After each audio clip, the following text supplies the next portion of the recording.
La guerra entre Israel y Hamás va mucho más allá de estos dos actores. Una vez el grupo islamista atacó a los israelíes, Estados Unidos reiteró su apoyo militar a uno de sus aliados históricos, como lo dijo el presidente Joe Biden. Que no haya dudas, Estados Unidos apoya a Israel. Nos aseguraremos de que el Estado judío y democrático de Israel pueda defenderse hoy, mañana y como siempre lo ha hecho. Es tan sencillo como eso. Estas atrocidades son enfermizas. Estamos con Israel. Que no haya error. Y en la defensa que mencionó Biden, su país envió buques y aviones de combate a Israel, al igual que el mayor portaaviones de Estados Unidos. Pero más allá de la respuesta que puedan dar los países occidentales, esta guerra puede tener consecuencias en la geopolítica del mundo árabe. El ataque de Hamás llegó en el momento en el que Arabia Saudita, una de las potencias regionales que siempre ha respaldado la idea de un Estado palestino, está negociando un acuerdo para normalizar relaciones con Israel, unas relaciones que están rotas desde el 2016. Por eso Estados Unidos e Israel han apuntado que Irán pudo haber apoyado a Hamás, pues sería uno de los beneficiados en que esa diplomacia no regrese. Pero Irán lo niega. Los partidarios del régimen de Israel y algunas personas dentro del propio régimen usurpador han hecho declaraciones falsas en los últimos días y continúan haciéndolo, incluyendo que Irán Islámico está detrás de este movimiento. Están equivocados. Por supuesto defendemos Palestina, defendemos la lucha. Basamos las manos de esos inteligentes y valientes jóvenes palestinos que planearon el ataque al régimen sionista. Estamos orgullosos de ellos. Otro de los jugadores importantes en Medio Oriente es Turquía. El presidente Recep Tayyip Erdoğan criticó los ataques de ambos lados, pero afirmó que lo que están haciendo los israelíes en la Franja de Gaza es una masacre. Nos oponemos abiertamente a la matanza de civiles en suelo israelí. Del mismo modo, nunca aceptamos la masacre de personas inocentes en Gaza mediante bombardeos constantes e indiscriminados. Cortar el agua, la electricidad, las entradas y salidas de una ciudad, colapsar su infraestructura, destruir todos sus centros de culto, desde mezquitas hasta iglesias, así como sus escuelas, impedir que la gente pueda satisfacer las necesidades más fundamentales y bombardear unidades de vivienda donde viven civiles, en otras palabras, gestionar un conflicto utilizando todo tipo de métodos embarazosos, no es una guerra, es una masacre. ¿Qué puede pasar entonces en Medio Oriente luego de esta guerra? Arabia Saudita seguirá en su camino de acercarse a Israel para hacerle contrapeso al poder nuclear de Irán en la región o volverá a un respaldo unilateral a los palestinos. ¿Cambiará entonces el ajedrez político del mundo árabe? Estas y todas las preguntas las resolveremos aquí en el debate. Para eso nos acompaña desde Bogotá Mauricio Jaramillo Yacir, analista internacional y profesor de Relaciones Internacionales de la Universidad del Rosario. Bienvenido y gracias por acompañarnos en un segundo regreso con usted, porque antes también quiero darle la bienvenida a nuestra audiencia. Los invito a que dejen todos sus comentarios de qué opinan sobre esta guerra. Pueden hacerlo a través del hashtag #eldebateF24. Y pueden ver este y todos nuestros capítulos en nuestro canal de YouTube y escucharlos a través de Apple Podcast, Spotify, Deezer y TuneIn. Mauricio, comienzo entonces por preguntarle, Hamás lanzó este ataque y era previsto y era previsible sobre todo que varios países del mundo occidental iban a apoyar a Israel, como en efecto ha ocurrido. Antes mencionábamos Estados Unidos, pero la Unión Europea también lo ha hecho. ¿Por qué entonces este ataque sabiendo que podría cambiar la geopolítica a favor de Israel? Un saludo, María Clara, gracias por la invitación. Yo creo que en este momento es muy difícil saber exactamente cuál fue el cálculo de Hamás, pero yo pensaría que básicamente apunta a tres objetivos. El primero es devolver la agenda palestina más bien, meter al tema palestino en la agenda internacional. Lo que hemos visto en el último tiempo con la pandemia, con la guerra en Ucrania, recientemente con la rendición de los rebeldes en Nagorno-Karabaj, es que ha habido una serie de temas que han ocupado la agenda, pero el tema palestino ha desaparecido. Con esto vuelve el mundo a ver qué está pasando en los territorios ocupados. Creo que en segundo lugar, Hamás quiso propinarle una derrota histórica a Israel. Hace rato lo había buscado. Creo que Hamás había hecho un trabajo de inteligencia con apoyo internacional. Yo no sé si sea Irán, eso creo que nos vamos a demorar en saberlo exactamente, pero creo que a Hamás le interesaba dar un golpe de impacto para ganarse la popularidad entre la población palestina como el único actor capaz de hacerle contrapeso a Israel, aprovechando además todo el desprestigio que ha tenido al Fatah en los últimos años. Y en tercer lugar, Hamás ha venido insistiendo que se le tiene que tener en cuenta en una eventual negociación. Hasta ahora Israel lo ha reconocido siempre como un rival militar, con el cual ha negociado, por ejemplo, liberación de rehenes a cambio de liberación de presos palestinos, pero nunca ha sido considerado como un actor político y obviamente esto también hay que decirlo en Occidente. Entonces creo que ahora, pasada la conmoción del ataque, es muy probable y eso dependerá también de qué pase con estos secuestrados que tiene Hamás, va a empezar a haber una presión en Israel para que se negocie esa liberación y me parece que en algún momento dado se va a tener que hablar de la posibilidad de negociar con Hamás y creo que eso es básicamente lo que estaba buscando el grupo al margen de que logre conseguirlo o no. Hablemos ahora un poco más de la región y abriendo este panorama, porque quiero preguntarle que nos haga un recuento de cómo venían las relaciones entre Israel y el mundo árabe, sobre todo que dieron un paso con los acuerdos de Abraham del 2020, que si nos puede hacer por favor un recuento de esto. En términos generales, Israel había tenido una buena relación con el mundo árabe.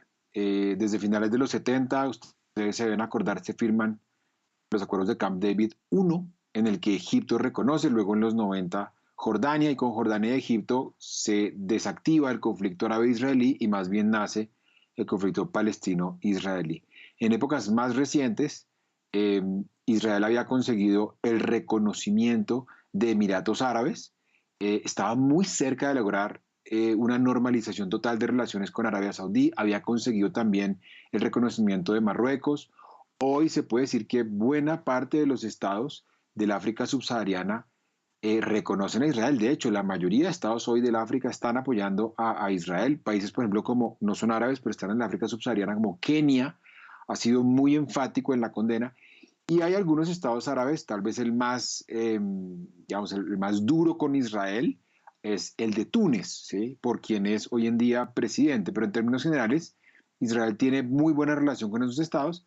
Y hay que decir que hay algunos casos excepcionales, que es el caso de Siria, el caso del Líbano, que son estados con los que a Israel le urge hacer la paz, son sus hasta cierto punto enemigos, sobre todo Siria tiene territorio comprometido.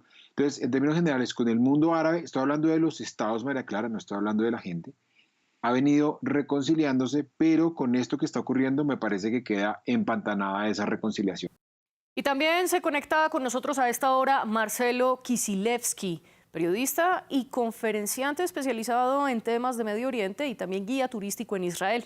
Él está en la ciudad israelí de Modi'in, que queda entre Jerusalén y Tel Aviv. También le doy la bienvenida a usted a nuestro debate. Estábamos conversando con Mauricio un poco de cómo es el panorama hoy por hoy entre el mundo árabe e Israel. ¿Usted cree que han tenido unas relaciones normalizadas? Bueno, no sé si llamarlas normalizadas ya del todo. Sí estamos en un avance. Yo diría incluso que el famoso conflicto árabe-israelí ha terminado, lo podemos dar por terminado, siempre y cuando tengamos en cuenta que quedan algunos países con los cuales normalizar las relaciones, como pueden ser Qatar, Siria y algunos otros países más. Por supuesto, estamos hablando de países hostiles, porque todos los demás países prácticamente, tendría que pensar si queda alguno más, son amistosos debajo de la mesa con Israel, empezando por el hegemónico en el Medio Oriente, que es Arabia Saudita, con el cual en los últimos meses se viene dando una dinámica de acercarnos a la normalización de relaciones entre Israel y Arabia Saudita, de la mano con la mediación de Joe Biden, presidente norteamericano. Y los llamados acuerdos de Abraham en 2020 con Emiratos Árabes Unidos, Bahrein, Marruecos, Sudán, no podían haberse firmado sin el visto bueno de Arabia Saudita. Y por eso, cuando estos acuerdos se firman, ya teniendo la paz de décadas anteriores con Egipto y con Jordania, nosotros podemos decir que ya Israel no es el paria que fue en el Medio Oriente, es una parte integral del bloque del Medio Oriente predominantemente árabe, que enfrenta de alguna manera a otro país que quiere ser el hegemónico, que disputa la hegemonía, que es Irán.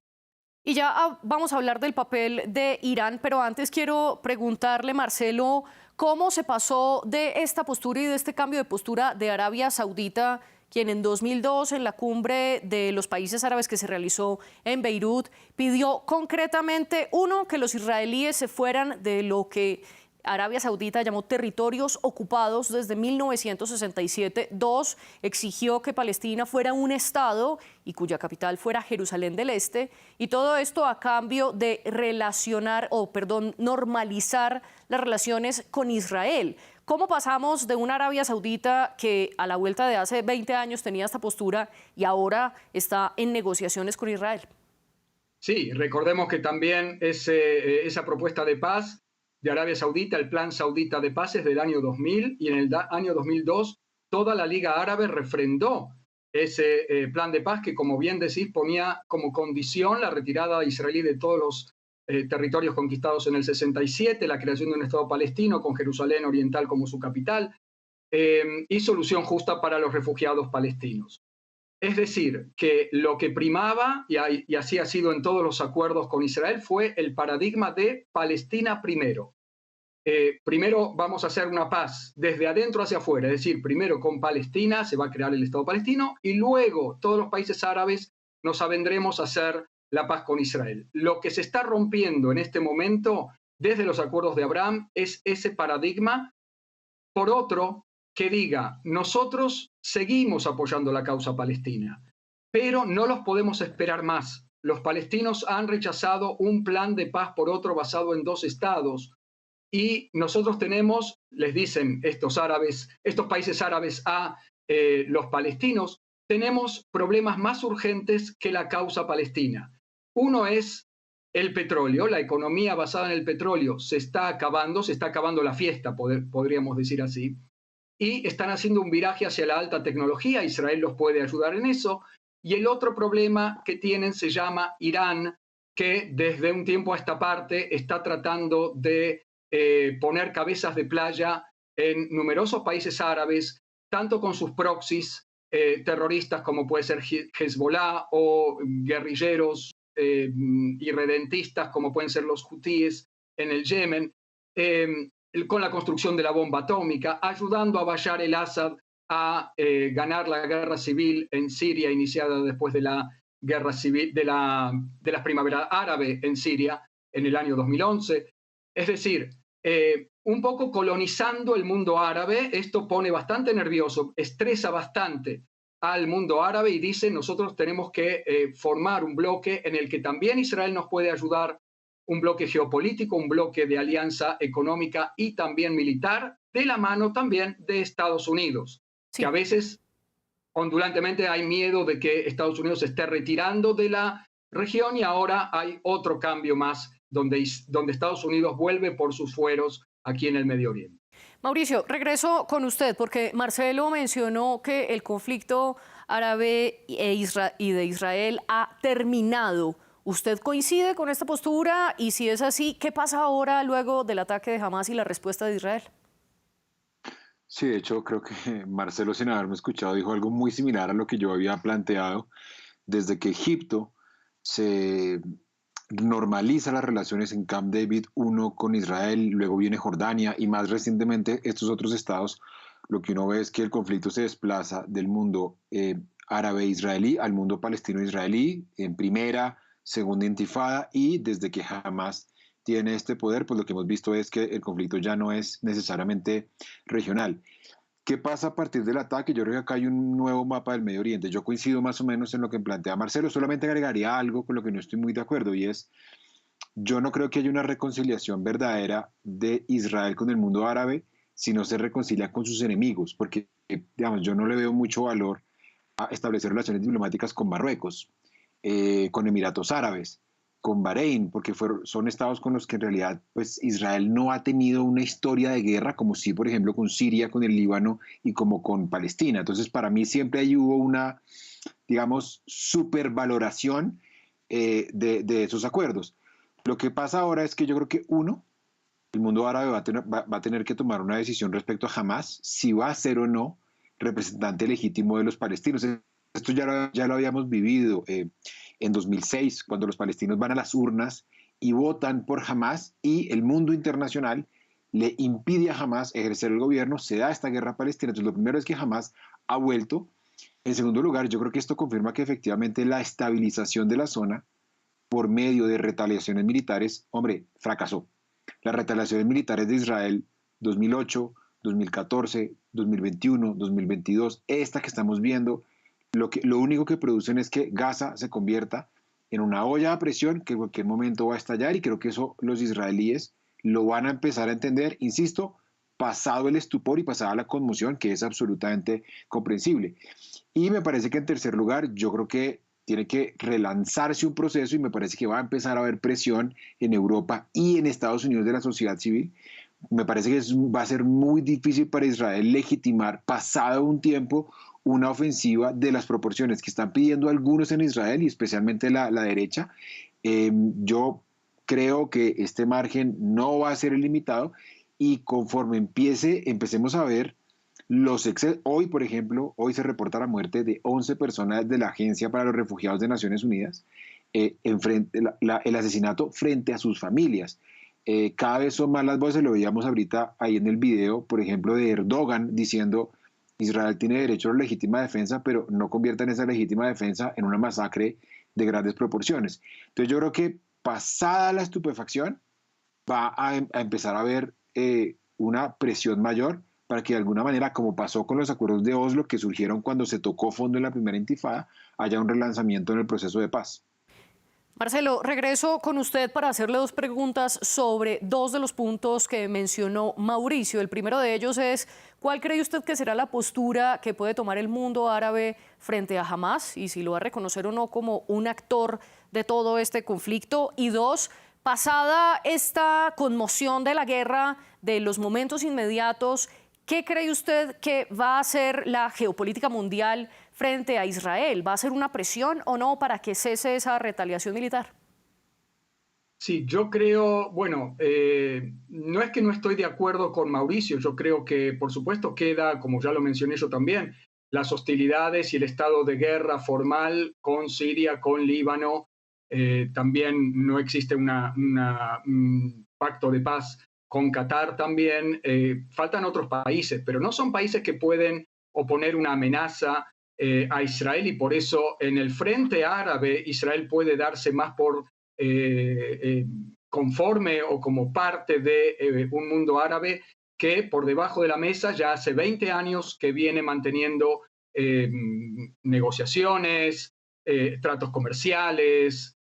Por ejemplo, ahora se compartió Arabia Saudita el espacio aéreo para vuelos israelíes a la India, todo tipo de símbolos que hacen que nos demos cuenta que acá hay un acercamiento entre el mundo árabe que fija las políticas, el mundo árabe que domina la geopolítica en la región, con Israel. Y eso puede llegar a permitir en el futuro que el resto de los factores que faltan resolver del conflicto también se lleguen a resolver. Lo que se está cambiando, como dije antes, es el paradigma de una paz de adentro hacia afuera, primero Palestina y luego el mundo árabe. Pasamos a primero el mundo árabe de afuera hacia adentro, luego el conflicto con los palestinos, que efectivamente junto con Irán son los grandes desafíos que enfrenta Israel en este momento. ¿Qué va a pasar ahora? Lo que está pasando ahora ya es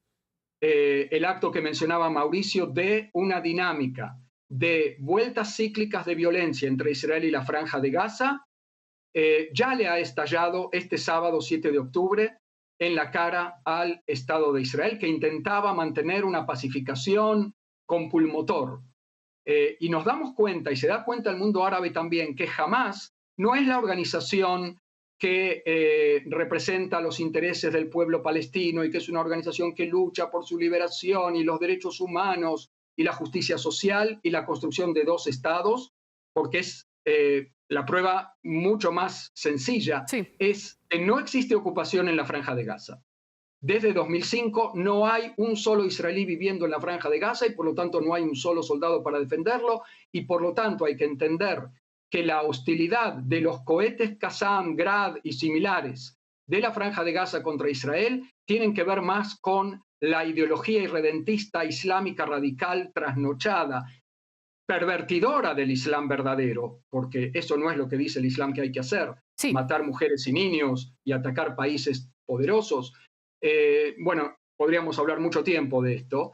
Pero El mundo justo, árabe justo se es da el cuenta tiempo que no Hamás tenemos, no Marcelo. representa... Lo voy a interrumpir para pasar a Mauricio. Mauricio, muy brevemente, un comentario sobre lo que dijo Marcelo. La ocupación israelí terminó sobre la Franja de Gaza para luego sí profundizar en el cambio de paradigma que él dice.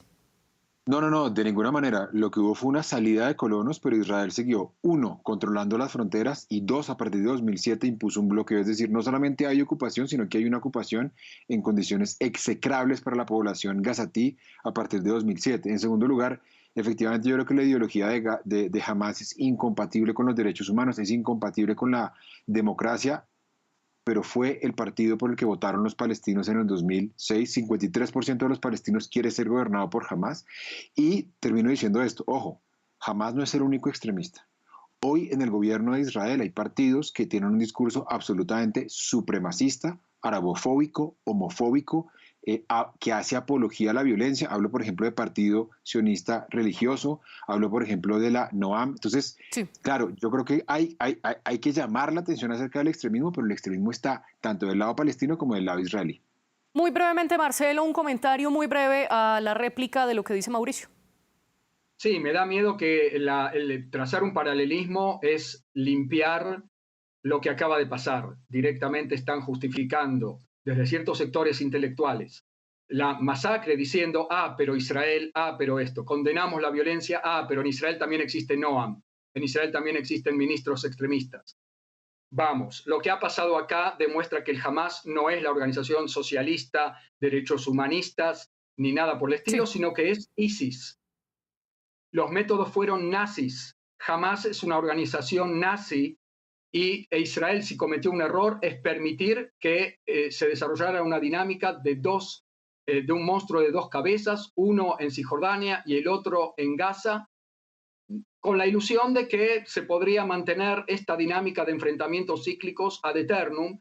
Y lo que está pasando ahora es que Israel, igual que los del Hamás, que han demostrado su verdadera cara, también va a tener que bajar, sacarse, como se dice acá, los guantes de seda y pasar a otra cosa. Este enfrentamiento, esta guerra, no es un operativo más, después del cual va a seguir todo como antes. Esto va a cambiar el paradigma, tanto a nivel local del conflicto con los palestinos, como de la geopolítica regional y mundial. Jamás justo, no Marcelo, representa al pueblo palestino y los países árabes se preocupan por vacilar entre su apoyo a la causa palestina y su despegue del Hamás, al que ven como la hermandad musulmana, y el mundo árabe odia a la hermandad musulmana. Eso lo tenemos que entender bien. Y por eso la actitud va a ser bastante ambivalente por parte del mundo árabe.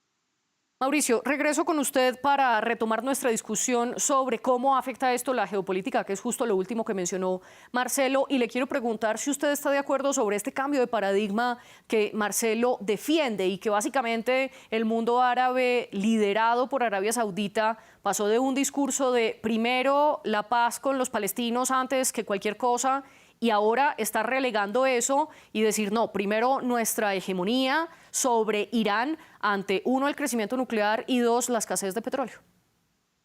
Pues es que el mundo árabe nunca se ha sentido comprometido con la causa palestina y menos los saudíes. Y una aclaración muy rápida, porque no podemos dejar en el aire que nosotros, por decir estos argumentos, estemos de acuerdo con lo que hizo Hamás. Lo que hizo Hamás es horrendo, es repugnante.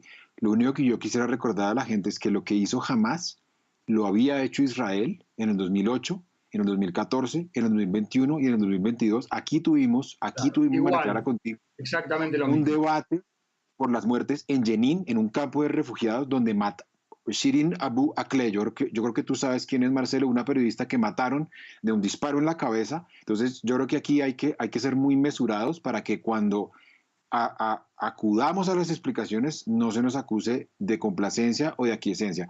Yo creo de todas maneras, para volver a la pregunta de María Clara, que efectivamente hay un mapa geopolítico, pero insisto, no hay solidaridad árabe con la causa palestina desde hace mucho tiempo. En general, quienes se han encargado de agitar las banderas de la causa palestina en general son partidos de izquierda en Europa, en América Latina, este nuevo progresismo que está surgiendo en Estados Unidos, algunos estados de África como Sudáfrica, pero en términos generales la causa palestina había desaparecido del mapa. A nadie le interesaba el tema palestino, importaba mucho más Siria, Yemen, la tragedia del Tigre y lo que estaba pasando entre Armenia y Azerbaiyán. Y con lo que estábamos viendo ahora, a mí se me asemeja muchísimo al escenario internacional a comienzos de los 90, post primera intifada, cuando a partir de esa violencia que no se podía detener en los territorios ocupados, Estados Unidos y Europa dicen, mire, esto alguien tiene que detenerlo, y el único país del mundo que tiene ese músculo financiero y la influencia sobre Palestina y sobre Israel es Estados Unidos. Para mí, si no hay una potencia fuerte detrás de esto,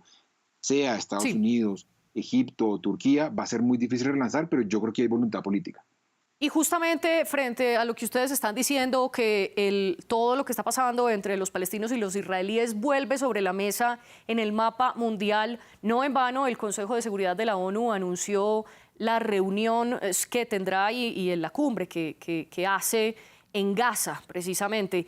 Pero ahora, para entrar a nuestras conclusiones, muy brevemente, Mauricio, ¿qué viene ahora entonces? ¿Qué cambios se espera en esta geopolítica, sobre todo en el Medio Oriente?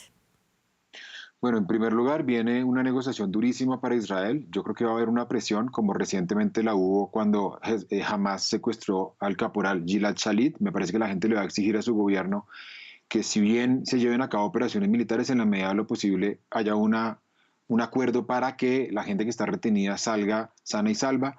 En segundo lugar, creo que va a haber una presión para que haya un relanzamiento de un proceso de paz entre israelíes y palestinos. Ojalá haya voces moderadas que se sumen.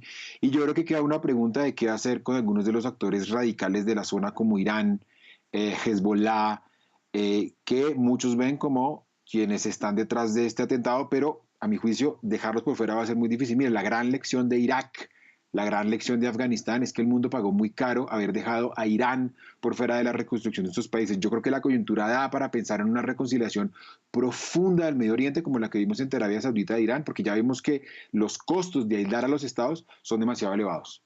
¿Usted cree esto, Marcelo, muy brevemente su conclusión? Sí, yo no puedo pasar por alto la comparación, que incluso lamento, pero tengo que calificarla de perversa, entre lo que pasó entre el Hamas que entró a hacer un Pero muy brevemente, por favor, le pido que sea conciso, ya que el tiempo se nos acaba. Y la muerte de la periodista palestina Shirin Abu Akleh, que fue inintencional. Con respecto a lo demás que dijo Mauricio, estoy bastante de acuerdo. Es decir, yo creo que ahora va a haber un cambio total. Lo que hubo ya no será, hubo un error, se dejó a una organización terrorista islamista nazi o nazi islamista crecer, y este fue el precio que estamos pagando todos hoy en día. Es una organización que viene de la mano de Irán, apañada, financiada por Irán, entrenada por Irán. Vimos las armas que traían estos señores, si se los puede llamar así, estas bestias humanas, a los poblados. Y estoy de acuerdo con que va a tener que haber una negociación profunda, seria, para cambiar todo el mapa político del Medio Oriente sin el Hamas. Y esta es la meta estratégica también que tiene Israel en esta guerra que se le ha impuesto. Marcelo Kisilevsky, Mauricio Jaramillo, Yacir, gracias por acompañarnos en este debate, y también gracias a nuestras productoras Laura Garzón y Tania Herrera. Los dejo con más en France 24.